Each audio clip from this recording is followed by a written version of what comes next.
त्रिवेणी संगम और पुण्य भूमि तीर्थराज प्रयाग, जहां धार्मिक, राजनीतिक और साहित्यिक गतिविधियां अपनी ही तरह से मुखरित होती रही हैं।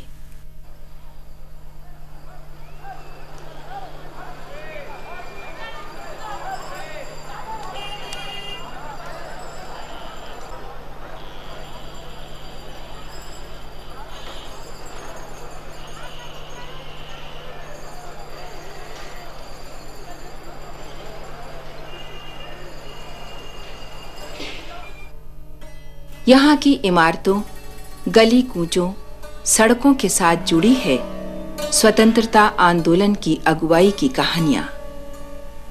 अनगिनत कर्मवीरों, तपस्वियों ने यहाँ जन्म लेकर सर्वत्र दीप ज्योति प्रज्वलित की है।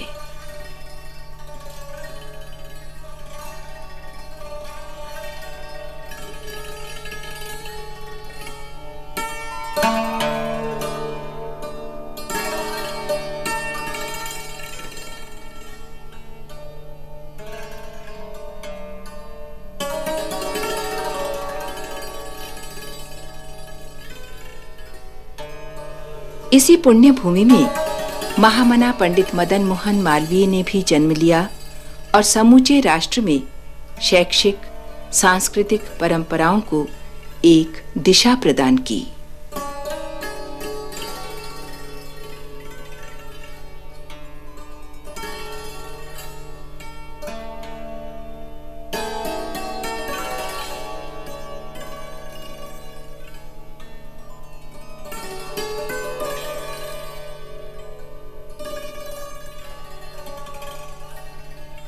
प्रयाग की इस पुरानी बस्ती अहियापुर स्थित भारती भवन के कूंचा सामलदास के इस छोटे से मकान में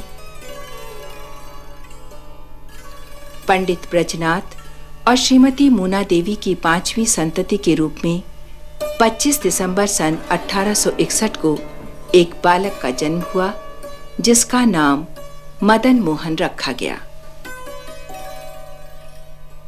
घर की प्रारंभिक शिक्षा के बाद मदन मोहन को श्री हरदेव गुरुजी के श्रीमदक्षर पाठशाला में, जिसे आज श्री धर्म ज्ञानोपदेश पाठशाला कहते हैं, भर्ती करा दिया गया।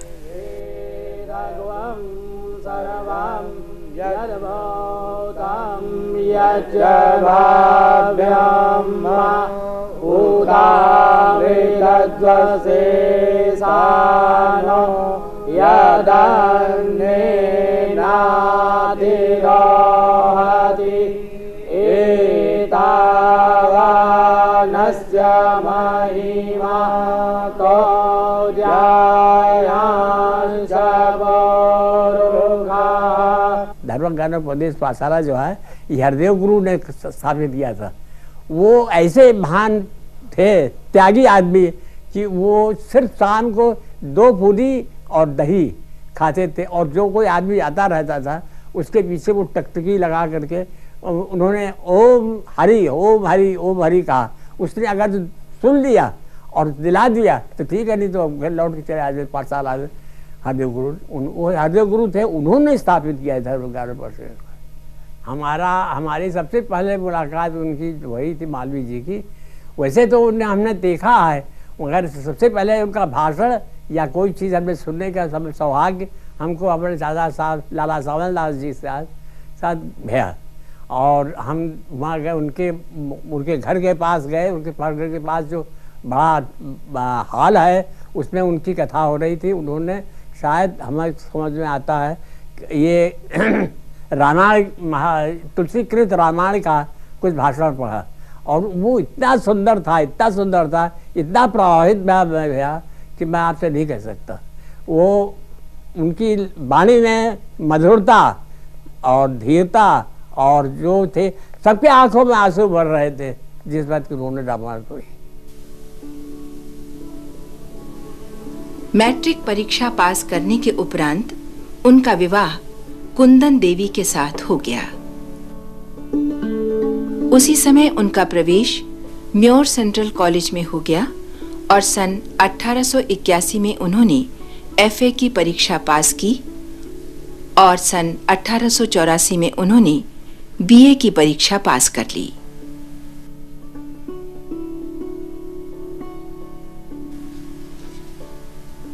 निर्धन परिवार में जन्म लेने के कारण वो आगे की शिक्षा नहीं ग्रहण कर सके और अपनी माताजी के कहने पर सन 1885 में उन्होंने 40 रुपए मासिक पर गवर्नमेंट स्कूल में अध्यापन कार्य आरंभ कर दिया।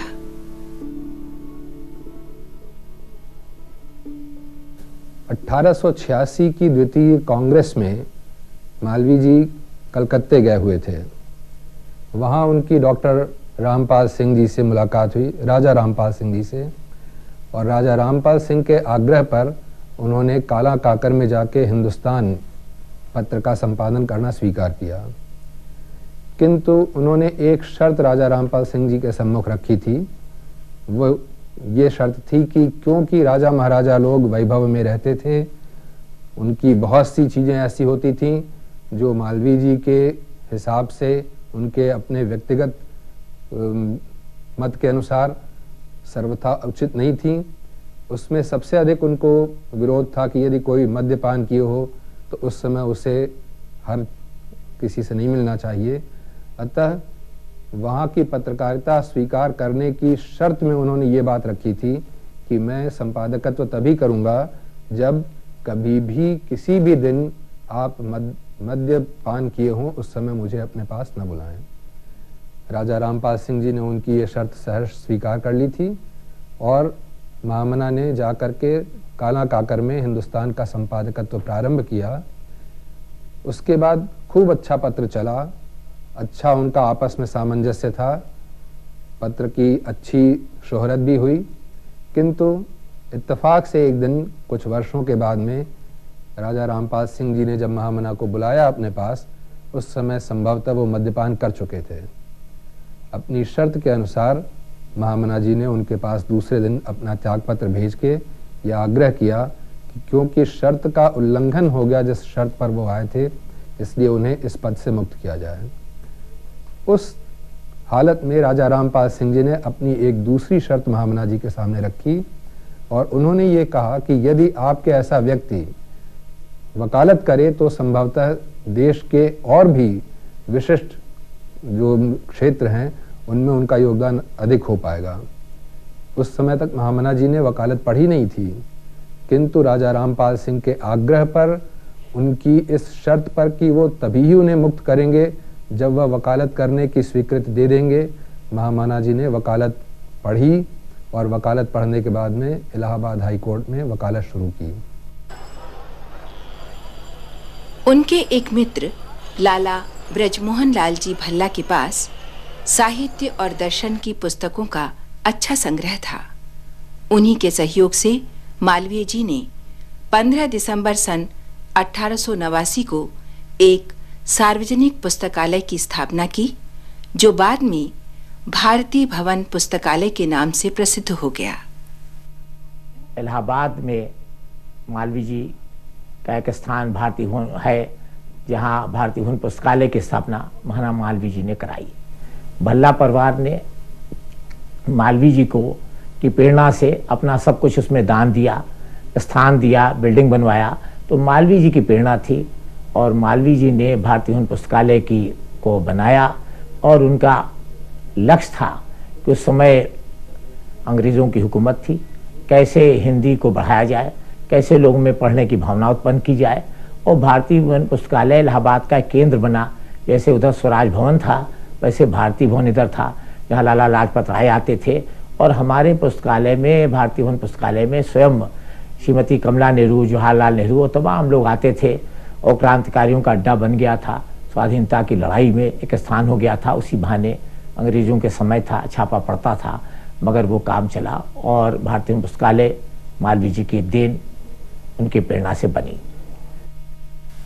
सन 1891 में उन्होंने कलकत्ते से LLB की परीक्षा पास की और सन 1893 में उन्होंने इलाहाबाद उच्च न्यायालय में वकालत आरंभ कर दी।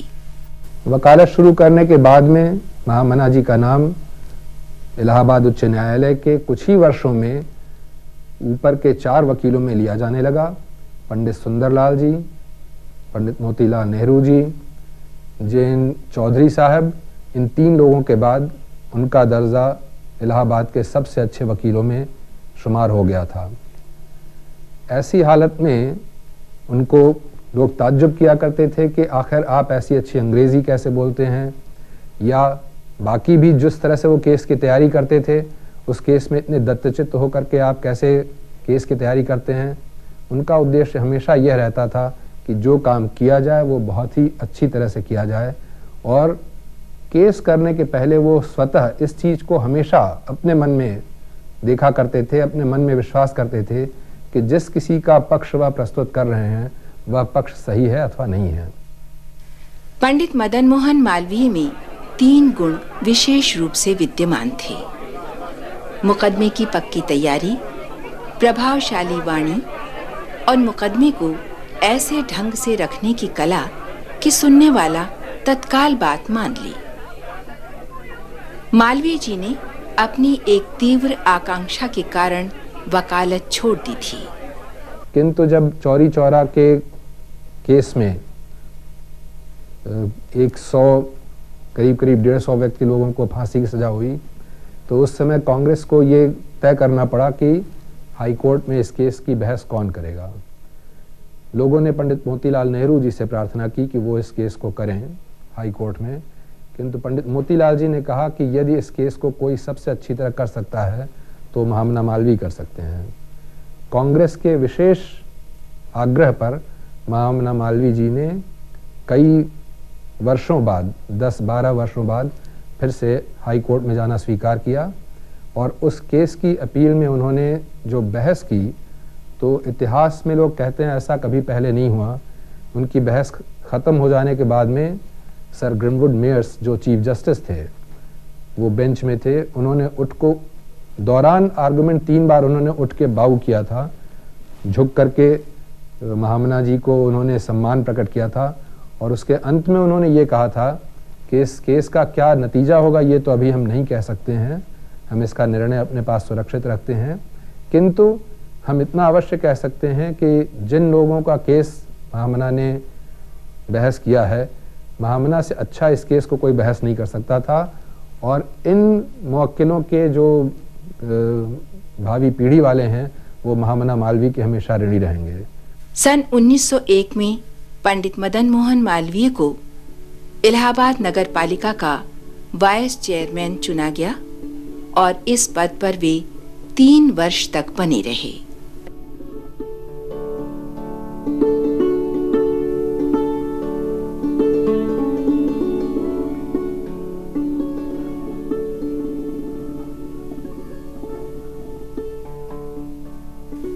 ये म्योर सेंट्रल कॉलेज उस जमाने में पाश्चात्य शिक्षा का प्रमुख केंद्र माना जाता था। सन 1887 में इलाहाबाद विश्वविद्यालय की स्थापना से म्योर सेंट्रल कॉलेज की महत्ता बढ़ गई, और यहाँ विद्यार्थियों की संख्या बढ़ने लगी। ऐसे में मालवीय जी ने एक छात्रावास बनाने के लिए घूम घूम कर धन एकत्र किया, और सन 1901 में मैकडॉनल्ड हिंदू छात्रावास की स्थापना की, और आज ये मदन मोहन मालवीय यूनिवर्सिटी कॉलेज के नाम से प्रसिद्ध है। सन 1903 में ही उन्हें उत्तर प्रदेश विधान परिषद का सदस्य मनोनीत किया गया, और सन 1920 तक वो सदस्य बने रहे। सन 1907 में उन्होंने दैनिक समाचार पत्र अभ्युदय का संपादन किया, और 24 अक्टूबर सन 1909 को उनके ही प्रयासों से अंग्रेजी समाचार पत्र द लीडर का जन्म हुआ। इस समाचार पत्र में कई उतार चढ़ाव आए। महामना मालवीय जी के प्रयासों से ये सतत संभलता निकलता रहा। सन 1910 में काशी नागरी प्रचारणी सभा में एक सभा हुई हिंदी के प्रेमियों को, और उन लोगों ने तय किया हिंदी के प्रचार और प्रसार के लिए एक संस्था की स्थापना हो। तो सन 1910 में हिंदी साहित्य सम्मेलन की प्रथम स्थापना काशी में हुई, और उसके वो सभापति थे, प्रथम काशी हिंदी साहित्य सम्मेलन के प्रथम सभापति थे। और उसके पश्चात जो है हिंदी साहित्य सम्मेलन के प्रयाग के अधिवेशन में भी वो बराबर स्थायी समिति में आते थे, बैठते थे, रुचि लेते थे, सभापतित्व करते थे स्थायी समिति के बैठकों में। इलाहाबाद से उनका इतना घनिष्ठ संबंध था, भाई इलाहाबाद म्यूनिसिपल बोर्ड के वो चेयरमैन थे, इलाहाबाद से प्रकाशित होने वाले लीडर प्रेस के जन्मदाता थे, लीडर अखबार के वो जन्मदाता थे, स्वयं पत्रकार थे, काला काकर से प्रकाशित होने वाले हिंदुस्तान अखबार के वो संपादक थे। तो उनका कई रूप है, वकील का रूप है, साहित्यकार का रूप है। और आपको जान के आश्चर्य होगा, मकरंद नाम से वो हिंदी में कविता भी लिखा करते थे। घट घट व्यापक राम जपरे, मत कर बैर झूठ मत भाखे, मत पर धन हर मत मद चाखे, जीव मत मार जुआ मत खेले, मत पर तिय लख यही तेरो तपरे, घट घट व्यापक राम जपरे।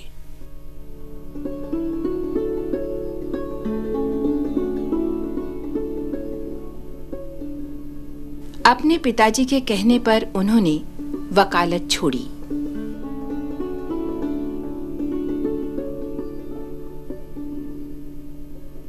इकतीस दिसंबर 1905 को उन्होंने काशी हिंदू विश्वविद्यालय की योजना प्रस्तुत की और 1 जनवरी सन 1906 को गोपाल कृष्ण गोखले की अध्यक्षता में काशी में ही हिंदू विश्वविद्यालय स्थापना की औपचारिक घोषणा हुई और फरवरी सन 1916 को वसंत पंचमी के दिन विश्वविद्यालय का शिलान्यास किया गया। महामना पंडित मदन मोहन मालवीय भारतीय स्वतंत्रता संग्राम के एक बड़े सेनानी थे। उनका ये विश्वास था कि भारत की स्वतंत्रता तभी सक्षम होगी जब भारत में कम से कम एक ऐसा विश्वविद्यालय होगा जिसके विद्यार्थी विश्व के विद्यार्थियों के बराबर रहेंगे सब तरह से। उनका ये भी सपना था कि भारतीय संस्कृति और भारतीय ज्ञान भंडार को अक्षुण्ण रखा जाए और एक ऐसे संस्थान विश्वविद्यालय की स्थापना की जाए जिसमें भारतीय संस्कृति और विज्ञान टेक्नोलॉजी का समवेश हो, सामंजस्य हो और हम एक ऐसी शिक्षा दे सकें जिससे हमारे विद्यार्थी विश्व के विद्यार्थियों के बराबर रहे, समतुल्य हों और अपनी संस्कृति को न भूलें, न अपने पुराने ज्ञान भंडार को भुला दें। उनकी ये कल्पना थी कि ये वाराणसी जैसे पवित्र नगरी में ही हो, क्योंकि वाराणसी का इतिहास रहा है सदियों का, जिसमें ज्ञान, विज्ञान और संस्कृति का भंडार रहा है। उस समय भारत में जितने विश्वविद्यालय थे उन सब में परीक्षाओं की प्रधानता थी, वो एफिलिएटिंग यूनिवर्सिटीज़ थे। उनका विश्वास था कि हमारा विश्वविद्यालय पुराने गुरुकुल के सिद्धांत पर, जहाँ आचार्य और शिक्षार्थी विद्यार्थी एक साथ रहते थे और जहाँ सामंजस्य था पठन और पाठन का, वैसी एक संस्था बनाई जाए, वैसा एक कैंपस हो जहाँ गुरु और शिष्य एक साथ रहें। आकर्षक व्यक्तित्व, मधुर वाणी, सिर पर श्वेत पगड़ी, माथे पर चंदन का टीका, श्वेत लंबा अंगरखा और श्वेत दुपट्टा धारण करने वाले महामना मालवीय जी की अपनी पहचान बन चुकी थी।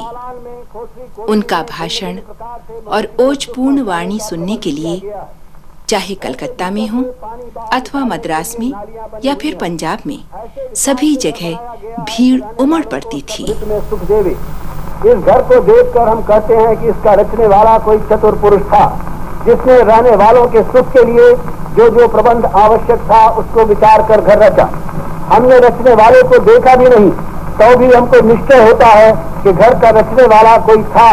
जलियांवाला कांड के बाद महामना मालवीय जी ने गांधी जी और पंडित मोतीलाल नेहरू के साथ पंजाब की यात्रा की और वहां की जनता को शांति दिलाई।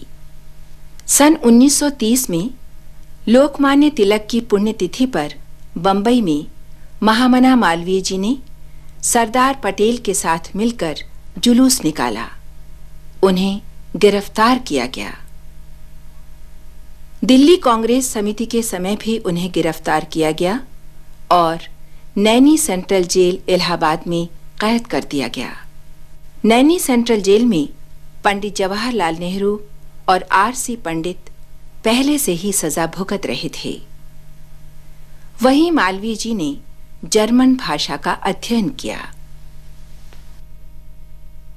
देश हित में महामना मालवीय जी ने तत्कालीन वायसराय इरविन को गोलमेज सम्मेलन बुलाने के लिए सहमत कर लिया और 70 वर्ष की वृद्धावस्था में 29 अगस्त सन 1931 को वो गांधी जी के साथ लंदन पहुंचे। वहां उन्होंने ऐतिहासिक भाषण दिया।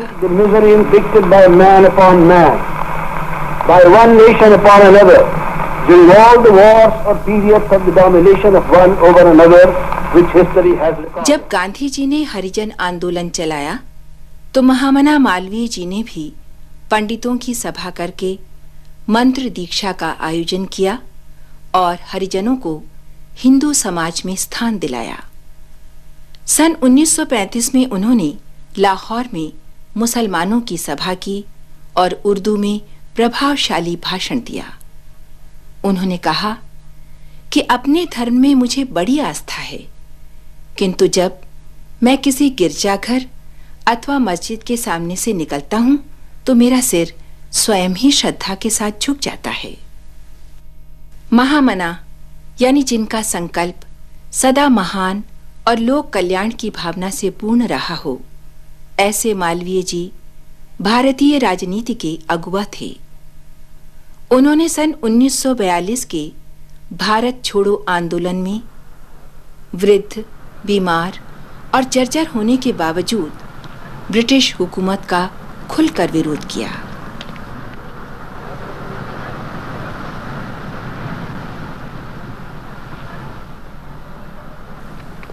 भारती भवन पुस्तकालय, हिंदू छात्रावास, सेवा समिति, मिंटो पार्क और काशी हिंदू विश्वविद्यालय की स्थापना करने वाले महामना पंडित मदन मोहन मालवीय जी लगातार बीमार रहने के कारण जर्जर हो चुके थे।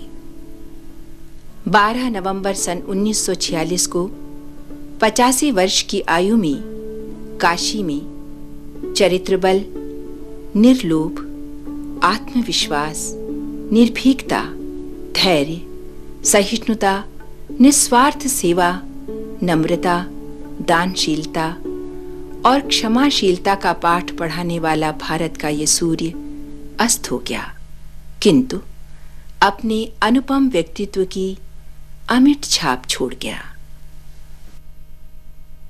न तो हम कामये राज्यम न स्वर्गम न पुनर्भवम, कामये दुख तप्तानाम प्राणिनाम आर्तिनाशनम।